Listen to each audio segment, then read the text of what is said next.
Hi, welcome to Ocean Yummy's Mirror. So I'm going to continue playing a little bit of this video because I was trying to play it yesterday. And this is a young lady whose father was a court leader. So she was in a lot of abuses. He put in a lot of situations, and she also takes it like it is like it's normal. But the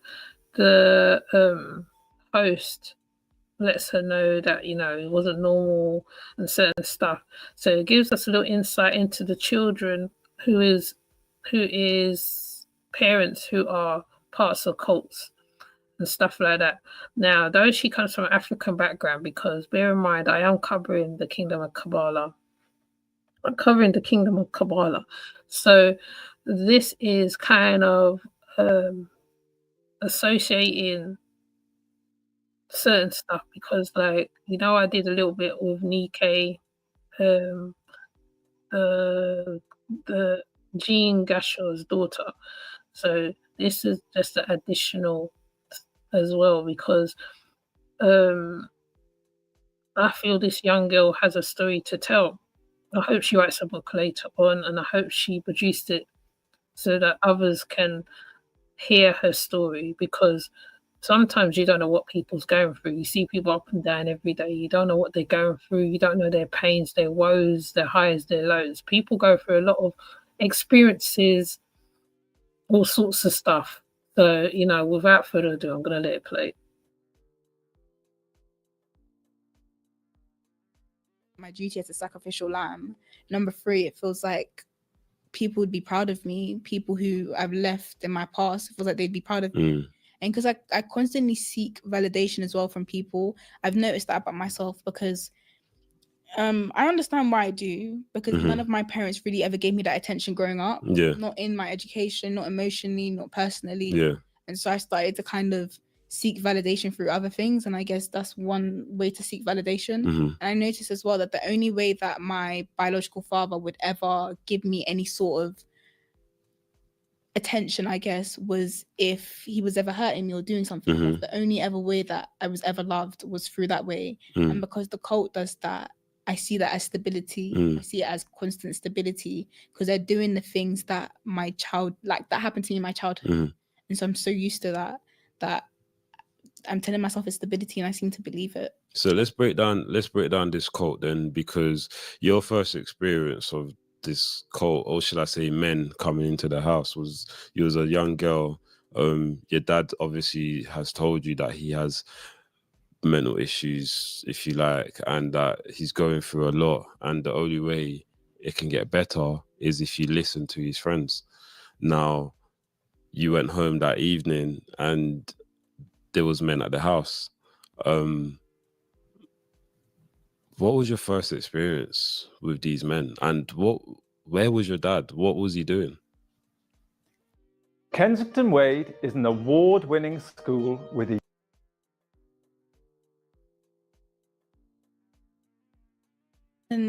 involving himself, he would just be there watching. Like, I have so many memories. Like, I don't know if this is gonna make sense to people, but like sometimes, like when I'm talking, like I see it in front of myself as I'm talking about it. Yeah, of course. And like, I'm saying that to say, like, when I actually think of him and when I think of the cult, I remember all of those times where they had me tied up, they had me like cuffed, or like my legs and arms bound together, and I would call out to him for help, and like he would just look away.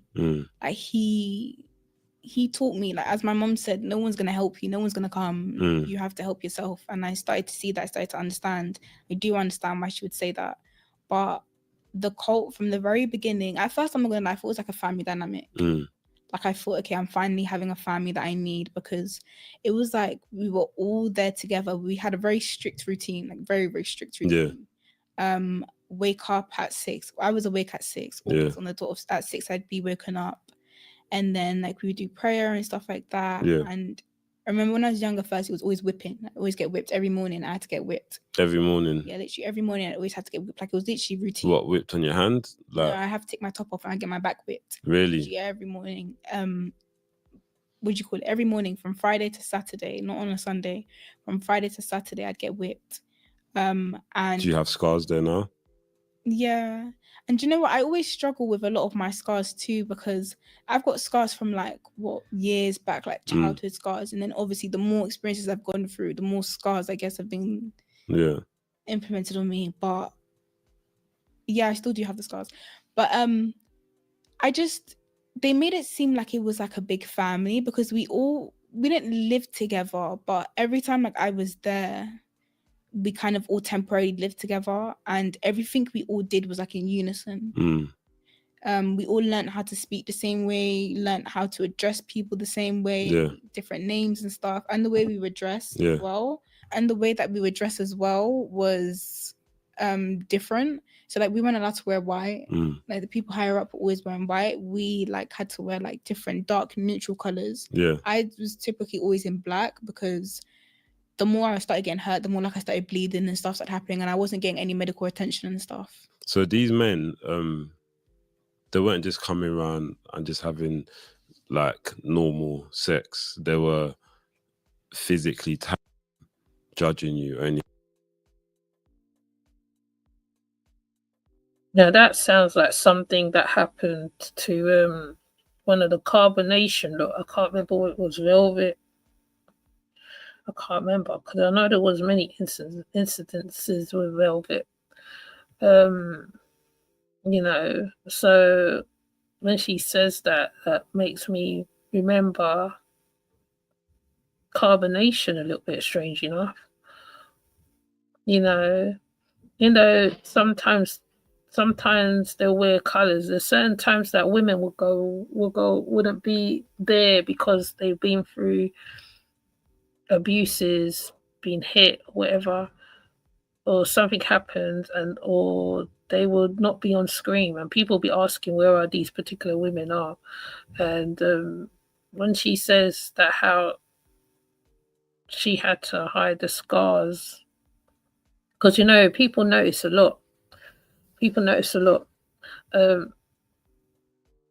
Especially if she's going to school and different things, like, I think that's really sad that nobody didn't notice anything different, anything off, or question anything, But then again, right, she did say she is from an immigrant family, and he gave the example before where he said that how they keep things inside the house. West Indian families are like that as well, where they keep things inside the house. No matter what's going on, they keep it inside the house. Let us play, and then I'll chime in. Anything like that, because I feel like it would be difficult for anybody to try and judge you and to even try and blame you. I know you somehow take some sort of accountability. I don't know why, but you do. And it hasn't been easy for me sitting here listening to these things that you've gone through, but you're the one that's actually lived it. Do you know what I mean? So it is fair to say that your mind is gonna have a switch of confusion, a switch of what's right and what's wrong, a switch off on emotions and things like that. So it's fine that whatever you're feeling or whatever you're saying, it's like I don't think anyone can put themselves in your shoe and be like, well, she should have done this or she should have done that. I think it's easy for people to say I should have done something or should have whatever. Yeah, of course it is. Now they're not in the moment. Yeah. And that's completely fine for me to think that I should have done whatever, because I have those moments where I'm thinking, oh, I should have done this, I should have done that. But I don't know how to explain it. For someone who's so stuck in the past, I always have those moments of just, oh, why didn't I do this? Why didn't I do that? Trust me, I think about it all the time. But I know myself well enough to know that when I make a mistake, I do tend to learn from it. Yeah. Like I ponder on things so much. I don't like to let mistakes repeat itself at all. You can apply that in school, you can apply that in friendships and whatever. As soon as I know, as soon as I'm aware of an issue and I believe that it's an issue as well, it will no longer be an issue, kind of thing. How many cults are you subjected to? Like, and how long was you in one cult before you went to another cult? And how did you even find these cults? I know I just fired like 3 questions at you, but take your time answering them. So when I was with my biological father, it was always the same consistent cult. Yeah. Different people would come and go, but it was the same people. Like, it was stable. Yeah. Like, that's when I had like some sort of stability, I'd say. Then I came into the care system, which is another thing. I came into the care system and I basically became exposed. Coming to the care system really did expose me to like the dark side of life. Yeah. Especially on my own and as a young 14-year-old Black girl as well. Yeah. When I became exposed to this whole new world, just because I couldn't let go of the world that social services took me away from. Yeah.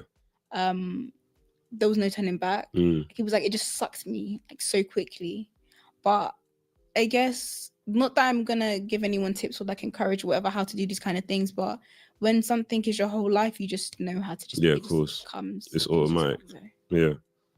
And that's what happened. I found myself in the system and away from everything else. And I decided to go back to the only thing that I thought would be there, which was physical hurt. Like, I was so used to someone always physically hurting me that even when I came into the care system, I felt like it had to keep happening. Because when it wasn't happening, when I first came into care, I was really struggling, like really badly struggling.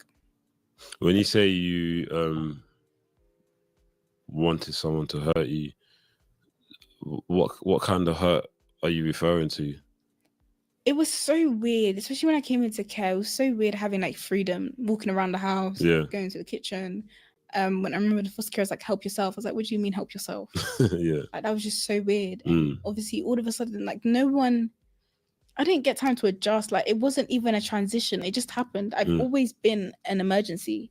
So when I came into care, I was an emergency and I had to go and stay somewhere else and then get moved.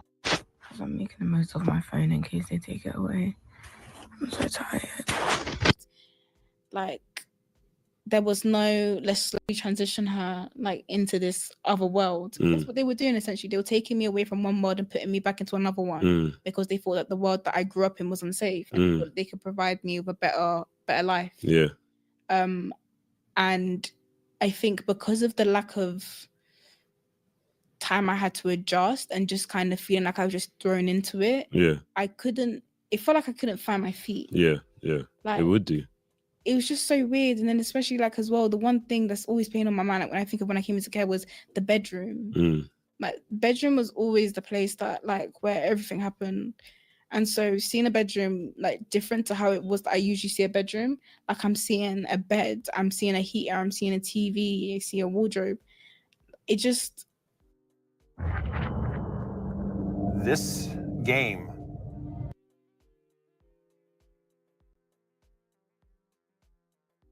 this is not the life. I'm not used to this. This is what I call life. This is not my world. I'm in a different world. What was the bedroom that you was used to? I was used to having the bedroom with the cage. Like, I always slept in the cage. I wasn't allowed to sleep on the bed. We didn't have any mattresses apart from in my biological father's room. Yeah. And we weren't allowed to see. So the windows were like blocked off. So like no sunlight would come through. So it was like always dark in there. And we weren't allowed wires and stuff. Like, wires? Plugs and wires and stuff. You weren't? We weren't allowed any wires and stuff. Why is that? Because one time I was getting hurt and I fought back and I tried to use the wire to defend myself. And so since then the room was stripped bare. You're just literally just going to find, well, in the past, the cage literally there, everything else cut off, and then like boxes and stuff. You were forced to sleep in a cage with no sunlight and traffic between warehouses. How did that shape your relationship? Oh, man. That's crazy, right? Crazy.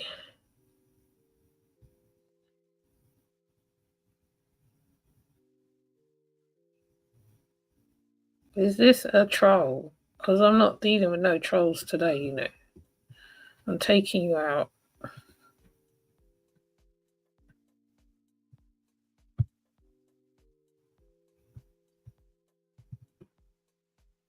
See, it says that when I put on this mode, now I'm seeing that how we're getting weirdos on this side. So I don't think I'll be putting it on this side again.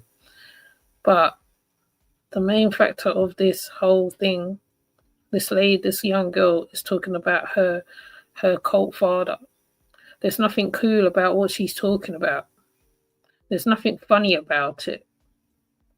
So if you're gonna come into my live, you need to come better than this. Yeah.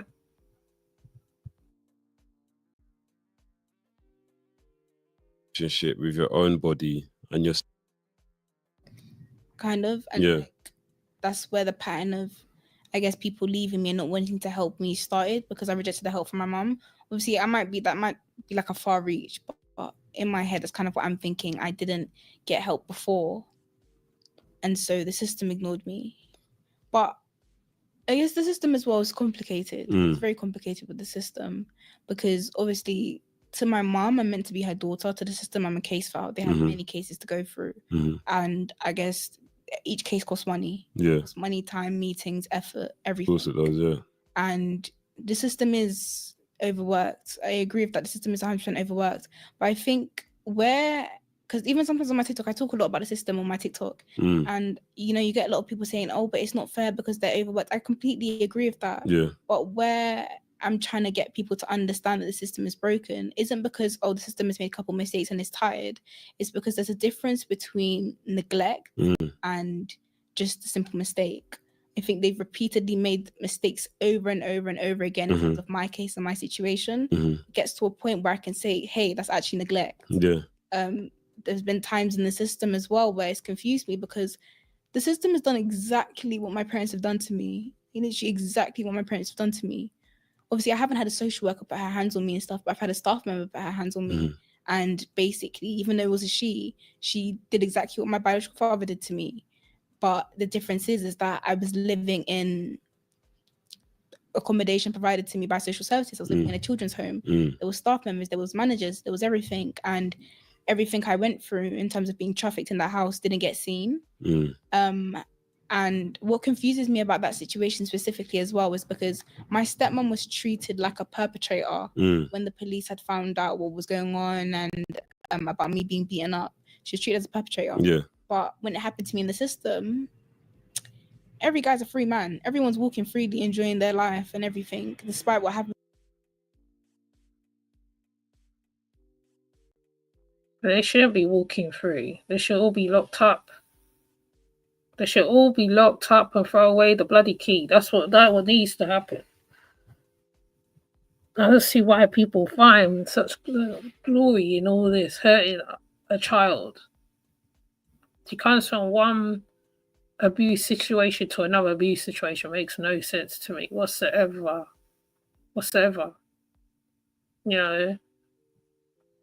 Sounds like she's almost invisible.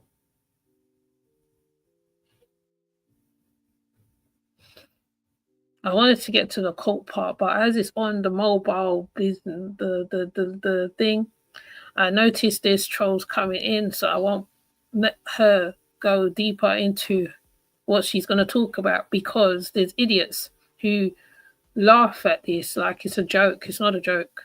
It's nothing a joke about what she's talking about. Nothing at all. Nothing at all.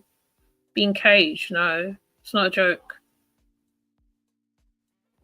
I detest people who laugh at things like this. There's one guy that I do on the Dark Waters of Ocean Yemi, and when he's talking about what he's been through, you yourself can't believe half of what you're hearing. You're just like, though he's written a book out of this. He's gotten justice for the other children who went through this as well. So to me, when you hear people talk about this, because some people don't even talk about what happened to them when they were in care, when certain stuff was happened to them, and with the parents, the reason why they got taken out of the house, all sorts of things, even though sometimes the system go for the good parents, and then the child ends up in some next situation. Like I said, there's nothing right about this. The fact that the guy was a whole cult leader, took her around different cults, as she puts it. things take place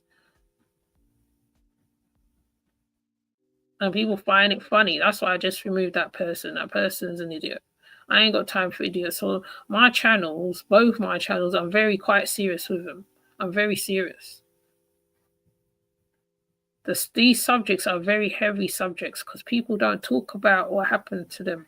People tend to black out what happened to them in the past. And if they do talk about it, it's they're either trying to get justice for it or something. So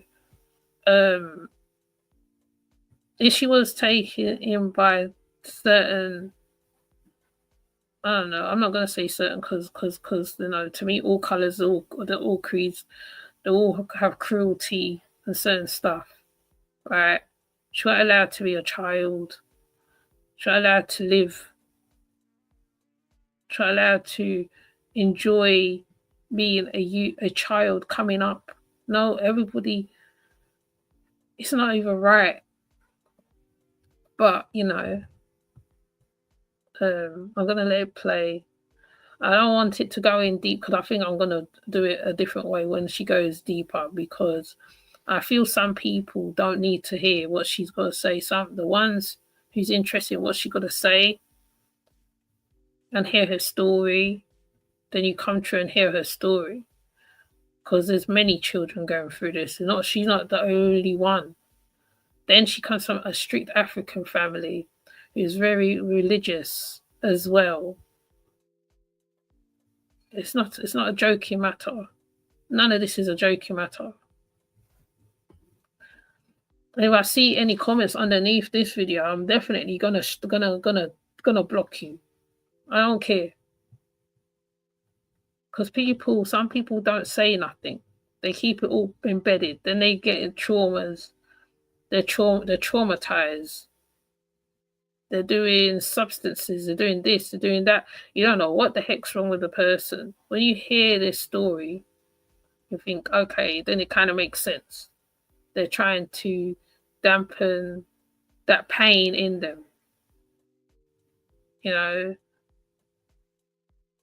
And some of them never get out of it at all. Some of them stay in it. Even Ringo Vision, who's going around helping people, what he's coming to learn now, it's the same people he's helping. It's the ones, like, some of them just don't want the help that he's trying to offer them. So when you're hearing about cults and different things and children going through this and children going through that and this, that, and you're just nonchalant, oh, I don't care. Ain't got nothing to do with me. Not my life. Okay.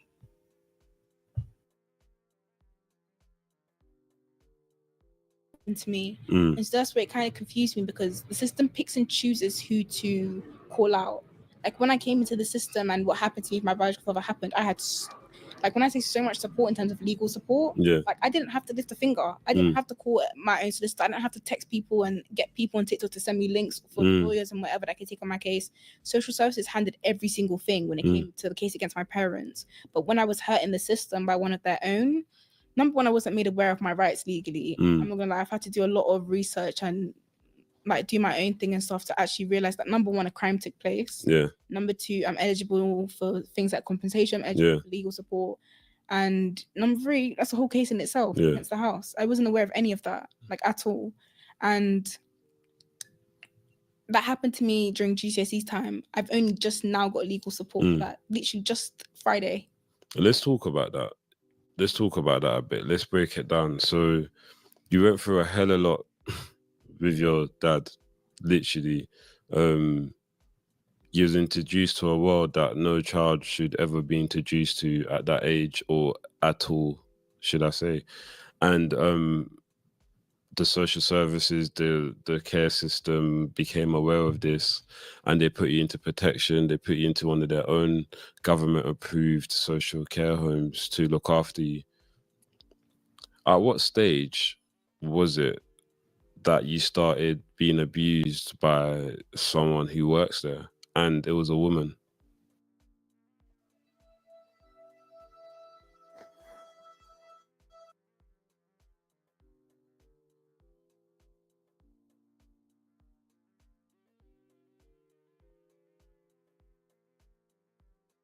No, I don't know if I should play this on this channel because I know there is some very weird people that seems to have. I don't know who's watching, so you need to come from the clouds, whoever's watching, so I can see who you are. Because when she's telling these stories, when you hear someone who's going to go now and talk about a woman abusing them, no, that's a whole another dilemma.